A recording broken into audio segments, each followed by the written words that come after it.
హైదరాబాద్ను ఆ రోజు ఉన్నటువంటి ఒక ఉమ్మడి ఆంధ్ర పాలక వర్గం హైదరాబాద్ను కేంద్రపాలితం చేయాలా అని చెప్పని చర్చలు చేస్తున్నట్టు ఒక తరుణంలో మీరు కూడా కొట్లాడింది అధ్యక్ష. నాకు బాగా గుర్తు, మిమ్మల్ని స్ఫూర్తి తీసుకొని మేము కూడా కొట్లాడినాం. కేసీఆర్ గారి నాయకత్వంలో మేము కూడా వి ఫాట్ అగైన్స్ హైదరాబాద్తో తెలంగాణ నో యూనియన్ టెరిటరీ అని చెప్పని కొట్లాడినాం. ఇవాళ భయం కలుగుతుంది, హైదరాబాద్ను డ్యూటీ చేస్తారట అని చెప్పని. సోషల్ మీడియాలో వార్తలు వస్తున్నాయి, పేపర్లలో వార్తలు వస్తున్నాయి, టీవీలలో వార్తలు వస్తున్నాయి. ఈ 2000 కిలోమీటర్లు చేయటం వెనుక హైదరాబాద్ను యూనియన్ టెరిటరీగా మార్చివేయటంలో ఒక సానుకూలమైనటువంటి ఒక ఫెసిలిటేషన్ జరుగుతుందా అనే అనుమానం కలుగుతుంది. ప్రభుత్వం దయచేసి దానికి సమాధానం చెప్పాలని చెప్పి కోరుతాను. That means you are scuttling the entire మెడబట్టి పిసికినట్టు తెలంగాణ.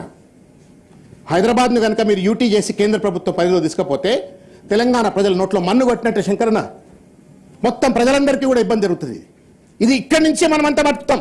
పెన్షన్లు రావాలన్నా, రైతు బంధు రావాలన్నా, రైతు అన్ని రకాల అభివృద్ధి పథకాలు జరగాలంటే హైదరాబాద్ మనది కావాలి. కానీ ఈరోజు కేంద్ర ప్రభుత్వం కొట్టివేయాలనే ప్రయత్నం జరుగుతుందని చెప్పని చర్చలు వస్తున్న నేపథ్యంలో దీన్ని ఒక విస్తృతమైనటువంటి ఒక రీతిలో దీన్ని పెనట్రేట్ చేస్తున్నప్పుడు భయం కలుగుతుంది.